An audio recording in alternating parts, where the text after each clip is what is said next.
Good evening. Today was the absolute worst day ever. And don't try to convince me that there's something good in every day, because when you take a closer look, this world is a pretty evil place. Even if some goodness does shine through once in a while, satisfaction and happiness don't last. And it's not true that good exists only if one's surroundings are good. And don't try to convince me that today was a very good day. So, why is it the worst day ever? Is it the overwhelming amount of bad news everywhere that surrounds all of us? The shootings in the United States, the terrorism in Europe, the earthquakes in Asia, Ebola in Africa, or the refugee crisis in the Middle East. Whatever it is, it's a fact.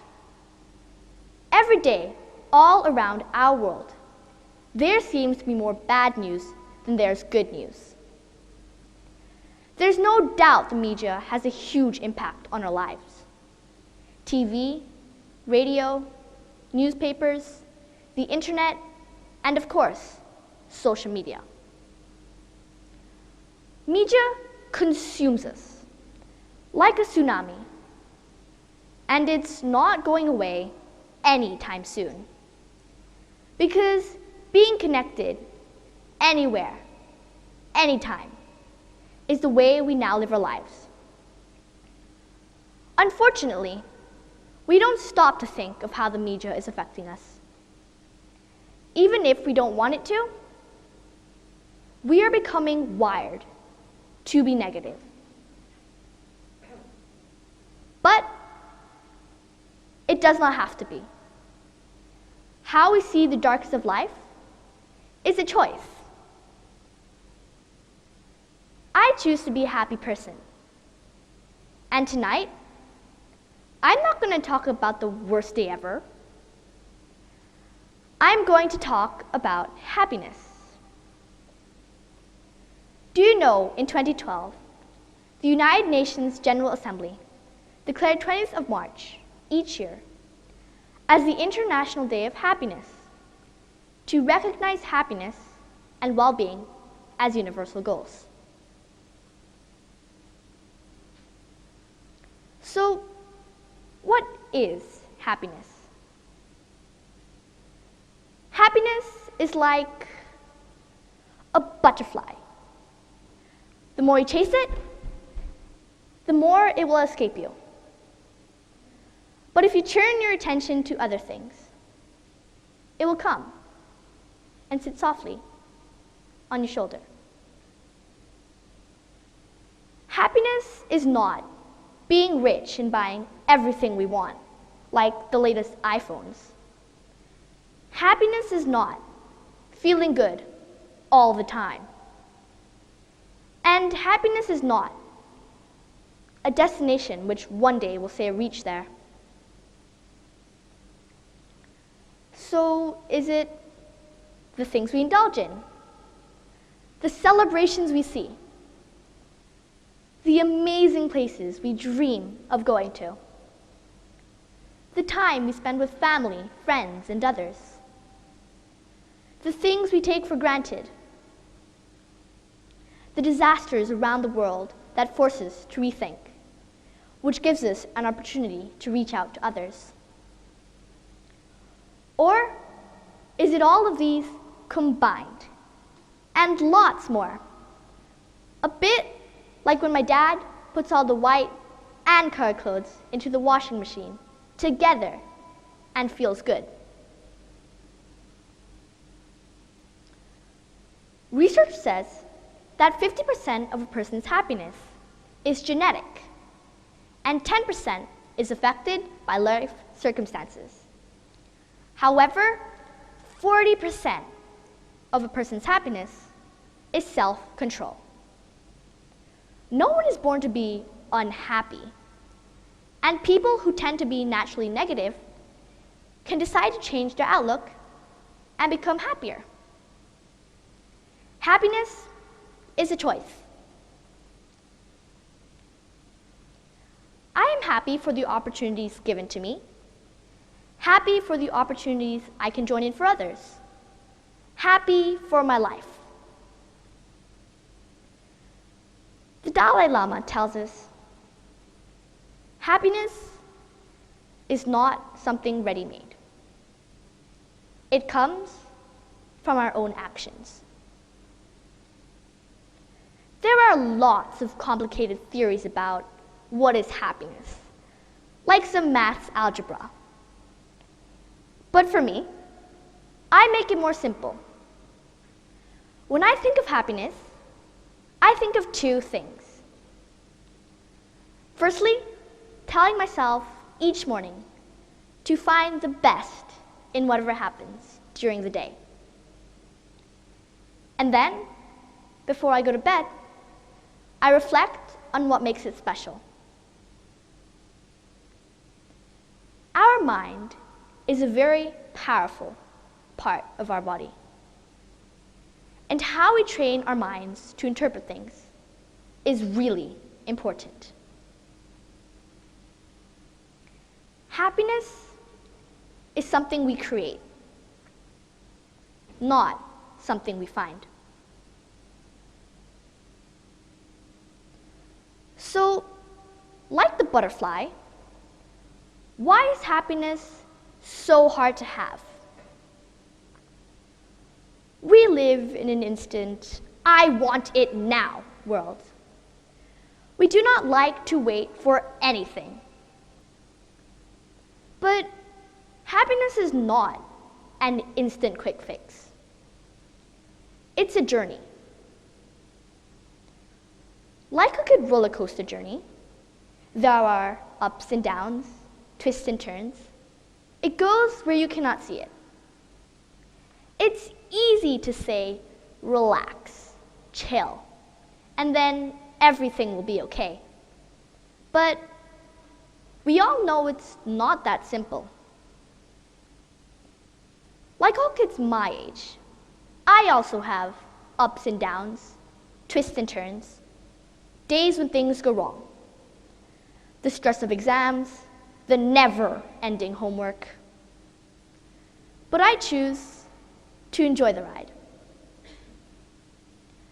I enjoy swimming, but when I go into a race, if I tell myself I have to swim my fastest time, then it doesn't happen.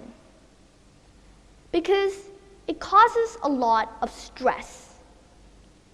But when I focus on other things that matter more, then I have a great swim.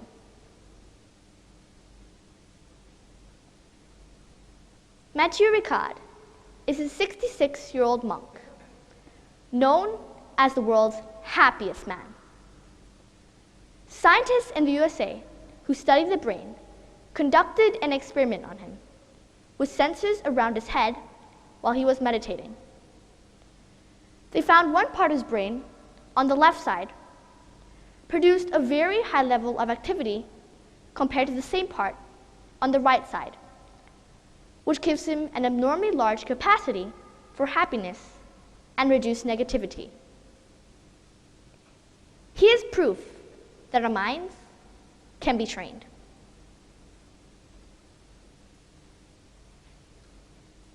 Are we happier than we were 10 years ago? Will we be happier 10 years from now? Once we are born, we all start a one-way journey towards the valley of death. But researchers have found something they call the U-bend of life. From our youth through starting adult life, studies say we are pretty cheerful. Then things gradually go downhill till middle age. That they call midlife crisis. Finally, as people get to old age, they lose things they treasure, such as mental sharpness, looks, lots of energy, etc. But they also gain what many people spend their lives pursuing, and that is happiness.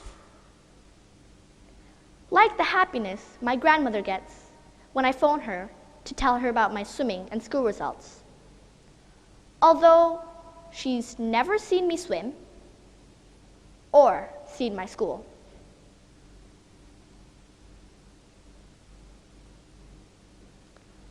So why does it matter? Happiness does not just feel good, but it's also good for us. Happy people live healthier and longer lives, and it boosts our immune systems. Studies say that people with serious illness live longer and more peacefully than those who become depressed about their illness. Last month, I saw a YouTube video of an 18-year-old boy in New Zealand, Jake Bailey, who was diagnosed with cancer 1 week before his high school graduation. And he was told that without treatment, he only had 3 weeks to live. Jake is now having chemotherapy, and he went to his graduation in a wheelchair, where he delivered an amazing speech that has been viewed by almost 1 million people. Jake makes a choice. He chooses to appreciate his life and to inspire us, not to think of the unknown. Dumbledore said, "Happiness can be found even in the darkest of times, if only one remembers to turn on the light." So the next time you look at the world around you, look again. Before I finish, I would like to share a poem with you. Today was a very good day, and you'll never, in a million years, hear me say it's all beyond my control. My attitude creates the reality. I'm sure you can agree that it's not true that good exists only if one's surroundings are good. True happiness can be attained because it's all in the mind and heart. And it's not true that good exists only if one's surroundings are good. Some goodness does shine through once in a while, even if this world is a pretty evil place. Because when you take a closer look, there's something good in every day. And don't try to convince me that today was the absolute worst day ever. Happiness is a choice. What's yours? Thank you.